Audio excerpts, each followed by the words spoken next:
Hello everyone and welcome back to another video on my channel. It's officially been 1007, 1000 days in this hardcore Minecraft world. And I'm so proud of what I have been able to create. I'm not able to go over every farm I've ever built because I seriously don't have count. But I will show you what I've been doing the last 100 days from the 900 days video. But yeah, I've officially survived 1000 days in a world. That's the first one I've filmed, but I have survived 1000 days before. And I didn't die, but the world got deleted when my PC was restored. So this is a pretty special moment for me. So today we are going to look at some farms or builds that I have created, and I think you will really like this one because it took a lot of time. So the first thing we are going to look at is okay, it's over here. It's actually a way to get faster to all my nether farms. So there are only nether farms I'm going to show you in this world, because here we have it. All ice pathways to all the different farms I want in the nether. So basically I can just either fly or follow these paths, and it says on the signs what way or what farm it is going to. So you say Gold XP farm, Froglight farm, which actually is a new farm we can take a look at right now. So let's go this way. It's 850 blocks to the negative coordinate. There's the collections area for the slime farm. There's the Guardian teleportation system. And here, far over here in the basalt deltas, we have the Froglight farm. As you could see probably in the last video's chest, I spoiled it a little because I built it a little in advance. But as you can see, we just got loads and loads of both magma and froglights. The reason we have all the different colors is because I have traveled to different biomes to breed or create the frogs, so they have a different color. Let's see if I can take this thing and put out. Yeah, we only have obsidian blocks. It's gonna take a long time to mine, but as you can see, we have 4 green, 4 orange, and 4 white ones. So what these things do is that they eat magma from the farm I'm going to show you in just a little moment. Let's see, just take that in there, mine this up, and have all the right place. Okay, so what this farm does is that it's basically a magma farm, but instead of producing or that the magma dies, the magma cubes die, they'll be minimalized by these 2 golems that stands right here, and they are being dropped down, and because no other than the small ones can drop down because of the chains, and then they will get eaten by those frogs, and the frogs will create them frog light, because when they eat something they produce the light blocks. So then we have what is it, the verdant froglight, the ochre froglight, and the pearlescent froglight. So yeah, that's a pretty cool farm. I don't know if I really need it for anything, or it's just gonna be a general light source I find useful, but it's a cool light source to have, and I needed to complete all the items I want in my storage. So yeah, and these pathways are so OP and useful, because I'm so tired of going through coordinates in my books in my ender chest. So now I can just find the farms and the places I want in the nether just by going in a boat and look at the signs. So yeah, that's a much better way to do it. But I'm not done with the farms yet. I have a few farms I want to want to be done in the Nether, which includes um, a ghast farm, but that's gonna take a load of resources. And yeah, I think that's the only one. And here is a basalt generator, which actually generate basalt, so we have unlimited of them. So basically, you push this button. Should I show you? Okay, I'm gonna show you. So you push this and it becomes basalt, and because of the haste, you can insta mine it super fast. So once you turn off this button, the lava will be compressed into these dispensers, and when you mine this up, it will just go down in the chest. That's it. We just need to take this one and throw it down there. So as you can see, if we go out of this box, this is just for safety purposes, we have loads of basalt. We don't need to have anything right now. We have everything we need. So yeah, that's basically it. But when I think about it, I can try to go through every single farm I built just to get the whole picture. So yeah, we can start with the first farms in this world. I remember it because I needed that to create the iron farm, but we need to actually go through this portal to connect to that place because it's the obsidian farm.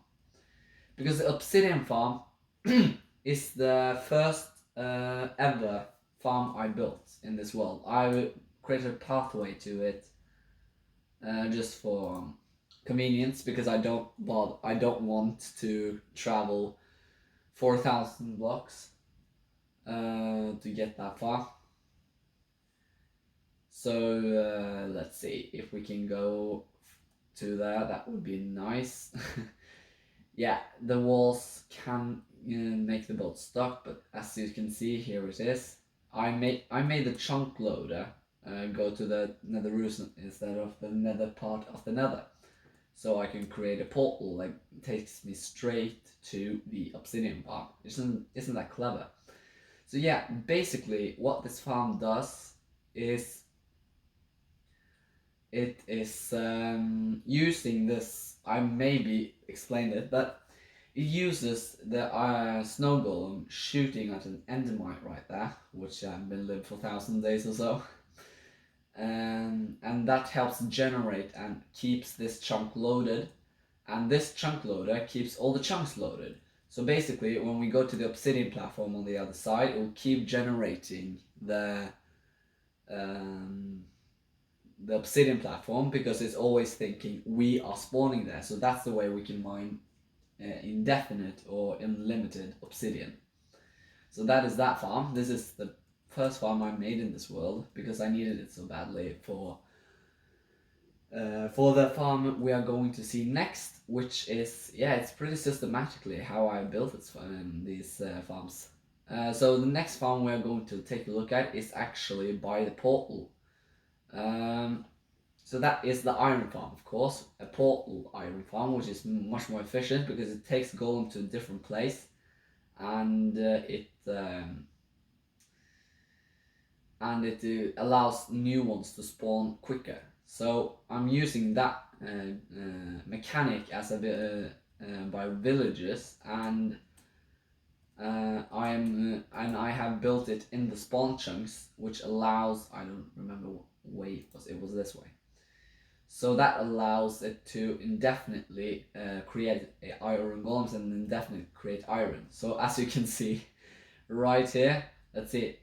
Because the hoppers, the iron are going down to that one. So by looking into these chests, we can see if all that row is full. So this one's full, this one's full.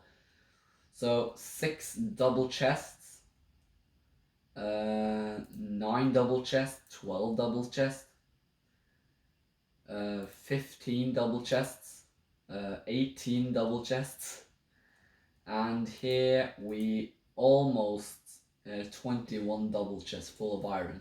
That's completely insane. And this is a disposal system that prevents overflowing. So even if these ones fills up, the iron will just go straight into the disposal system. I invented this combination myself, but I didn't create the system. That's on someone else. So yeah, that's the that's that farm. We can actually, let's see, we can actually go through this portal. Wait a second. We can actually go through this portal because that would help to get to the other farms we're going to take a look at. So if we go through this farm, it takes us to this farm, which is basically the same one. And we are just going to take a look at, the mob switches next. That was the next thing I built. I'm pretty proud of that because that is the contraption that has made this game so peacefully and so smoothly. So basically, what I made here, I didn't think I explained it very well, but this basically is a counter system that uses, it's not Rails or anything right now because it's not active, but what this thing does is creating a barrier right here, or a stop right here. So when what it's doing is using the 3 ticks delay on repeaters to make a counter. So when I'm sending, if we go on top of this, when I'm pushing this button that sends the villager in here, it counts a block that goes from the dropper to the chest. So it counts how many are in there. So approximately in there it's like 74 zombified villagers that cannot despawn because I had bought something from them before they was infected. So they will always be there, and by that, and because they are in one chunk, they are filling the mob cap, and with this chunk loader, it keeps loading this chunk into every single one. So yeah, basically it's making this world peaceful whenever I want. So yeah, that's pretty OP. I don't recall what farm I built next, but I have a pretty huge suspicion, and I think that's the Hoglin farm because I remember early on I needed loads of food, so I think that's what we built next, if I'm not mistaken. But we have built so much in this world, I don't seriously get the count. I don't think we are going to make it through every single farm today because we have built many, but we are going through some, okay? Some of the old ones, maybe you don't recall very well, or I don't know. But yeah, I can list everything I have built from 500 days on, but I don't remember everything from after that. Let's see, Hoglin Farm.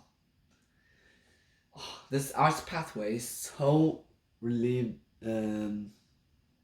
is so good to use because I don't really need to check my coordinates anymore because it's taking me straight there. But the Hoglin farm was a thing I built in 300 days, I think, if I'm not mistaken.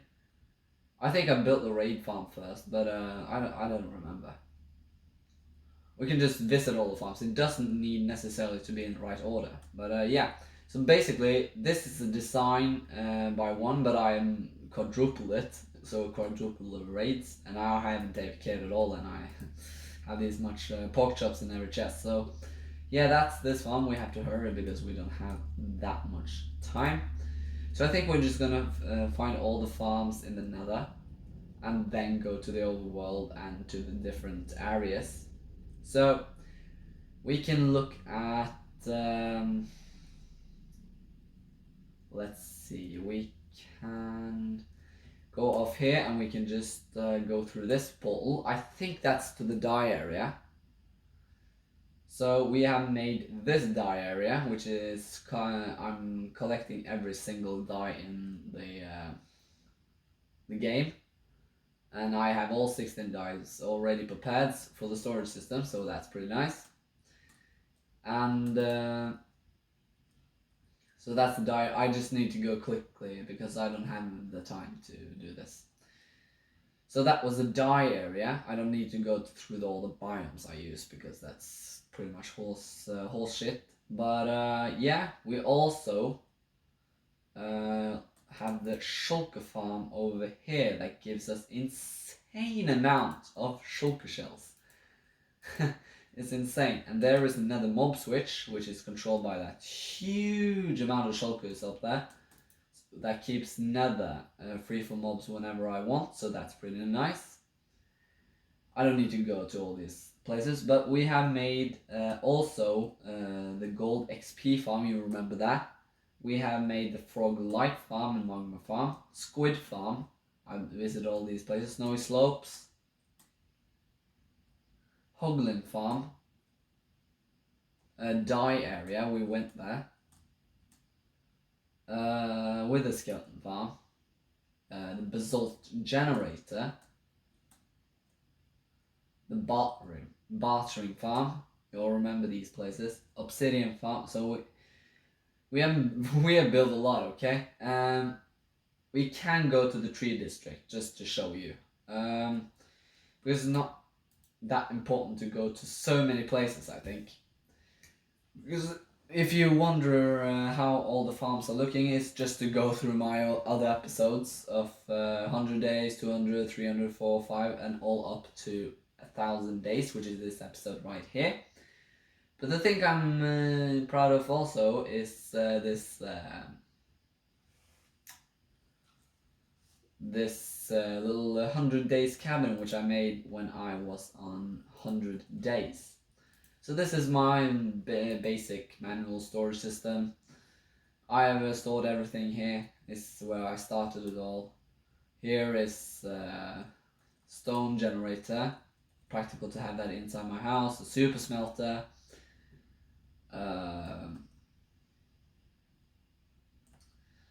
And then I have something that is pretty important but not so anymore because I have a farm for it now. But it's this long line of dirt, and it doesn't look like much, but this is how I got rich in the beginning and all my diamonds sorted, because it was trees growing here and I cut them down before I made a automatic tree farm.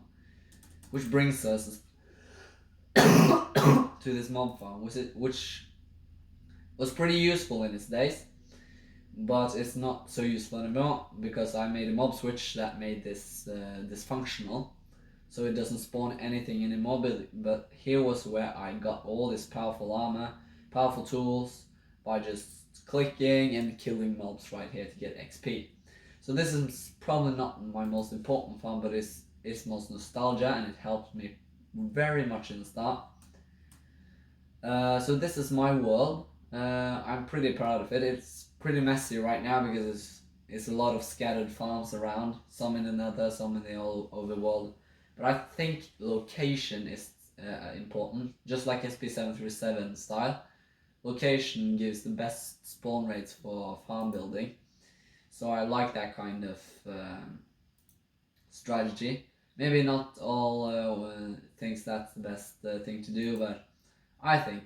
And I will build more around the farm, so I will make it look nice in the future. But now in the start, it's just to get all the farms, get all the resources, get all the items. And yeah, just get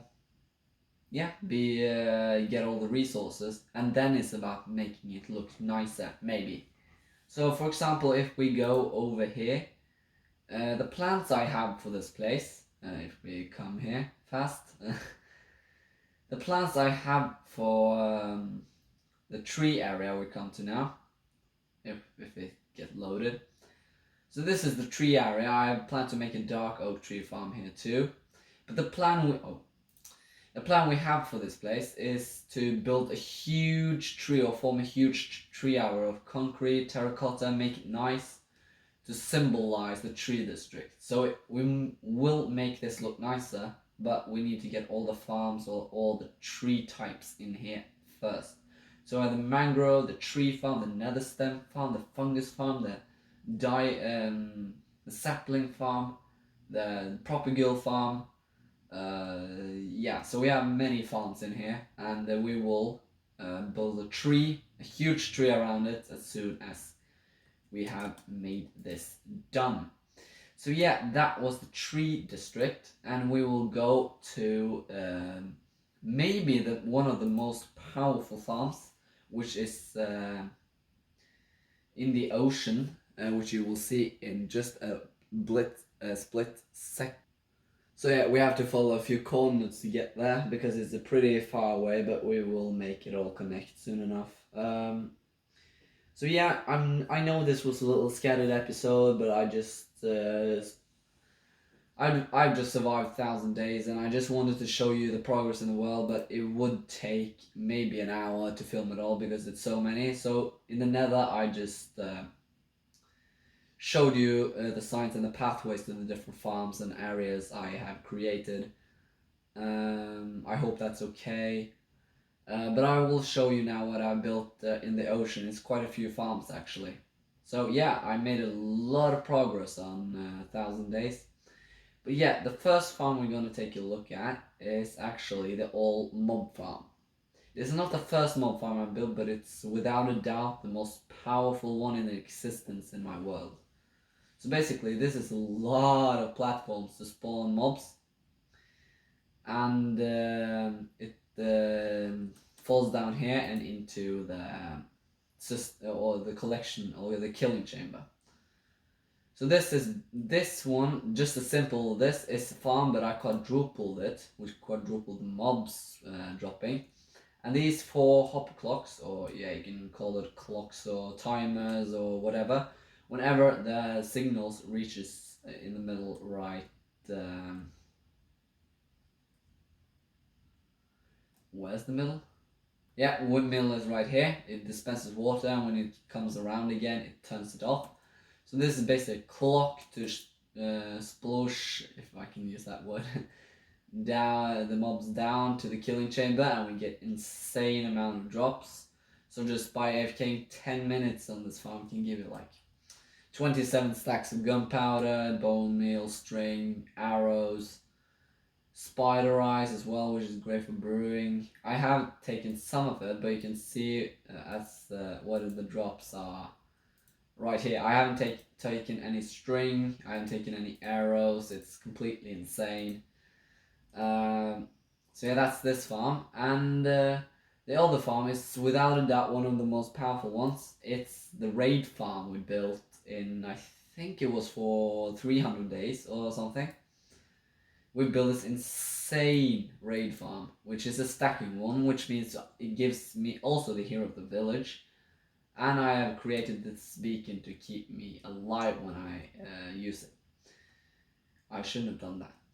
We just press it again like this. So yeah, this thing creates, I think it was like 180,000 drops per hour, and it gives me an insane amount of emeralds.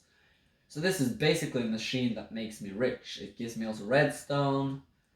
I think I've taken it all, but so gunpowder, glowstone, and bottles. And also this is the 2 emerald chests, redstone and gunpowder, I think. Oh, nice. So yeah, this is basically the raid farm. And if we go over here, this maybe doesn't look like much, but under here, right under the AFK platform, is the slime farm. So basically, I stand up here. I can't do it now because the mob switch is on, obviously. But if I stand in that room right there, it spawns slime and takes us to the killing chamber you saw on the other side in one episode, I think. But we don't need to go there now because you get the gist. And if we go further in this direction, we can see one of my most recent builds. It was a guardian farm. I think it was the 800 days one. We made that pretty late because I had much other projects I wanted to crack on with, but basically it is, I think I explained it terribly or something, but we've created a spawning platform right down here, and if we go right down here and land on this, you can see that under here it's lagging pretty much because it's water bubbles. If we see right there, yeah, it's water bubbles that make my game lag. but it pushes the Guardian upstairs and into the portal, and it sends it through the other side, which they are being held by 1 minute or so, and then send through this portal and down the drop chute, and here I can stand and take them out and get the loot in the chests. So it's a pretty secure system, you barely take any damage. I'm planning on making it a proper storage system, but I haven't any use for it right now. Now that the Phantom's gone, there's nothing more annoying than that. So we fly away and back home. That was the wrong way. So yeah, that's pretty much my hardcore world for you. Sorry I didn't drop by all the places, but if you want to see all the farms I have done in the last 1,000 days, it's all on YouTube. It's all on the last 9 videos or so. So you can see my progress bit after bit. Unlike many YouTubers, I haven't filmed when I have done those things, because I feel like to survive in this world, I'm going to have to need all the capacity in my brain to survive, not just entertain, if that doesn't sound too cruel. So I just need to focus on what I'm supposed to do and not as much as entertain, because I've made that mistake before and died when I'm not paying attention. I don't want that to happen again. So I'm just filming sort of recaps and showing off my world. So I can take time to go through everything I've done if you want that, but I'm not going to do that now. If we, for example, reach 2,000 days, I can do a full world tour, but it's not any point to show the same thing twice, I think. But if you want that, I will do it. Let's see, how far away from home? Yeah, pretty far. So yeah, that is my 1,000 days for you guys. I'm proud of making it this far. And if you absolutely want to see, we can see the last bit of my world I haven't shown you yet, but I showed you in the last episode, I think. It's my spawn, which I built a chorus fruit farm, a sheep wool farm, and a villager trading hall, cactus farm, concrete converter, honeybee farm. Yeah, we have a lot of builds scattered around this world, and I will make it pretty, and I will make this world a little more homier, but I like this industrial thing, and as soon as I get a home, the better. So I'm gonna make it a lot of cool builds, I think. I'm not so good at building, but I'm gonna do my best. So yeah, here is the honeybee farm where Flowing stooping at, and here's the chorus fruit farm, which is the collection system, is down there. There is my Here is my village trading hall, my cactus farm, and there's the shulker farm, the out base of that. And here, of course, is the sheep wool farm I talked about. Maybe I'll remove this spawn because I don't need it now. I've transported the shulker to the overworld. But yeah, the future projects, I think for the future project, I think I have to remove all the space around the world spawn to make more room for my builds and industrial things. Because around spawn it will be without a doubt an industrial district. And the reason I put the trading hall here is because it will restock their trades even when I'm not in the area. So it just makes sense to build it here. It is sort of a farm, so yeah, that is my 1,000 days for you guys. I know many YouTubers probably would have builded more, but I'm not so into that. I'm more into getting the resources, getting rich, but I will build more in the future now I have most of the farms in place. So yeah, thanks for watching, and I will see you in the 1,100 days episode. But I'm pretty amazed that we have already made it 1,000 days in hardcore Minecraft, so that's pretty amazing. So yeah, I will see you in the next episode. Stay cool. Please subscribe. You don't have to as always, but it would be nice. So until next time, we have survived 1,000 days in hardcore Minecraft. Bye.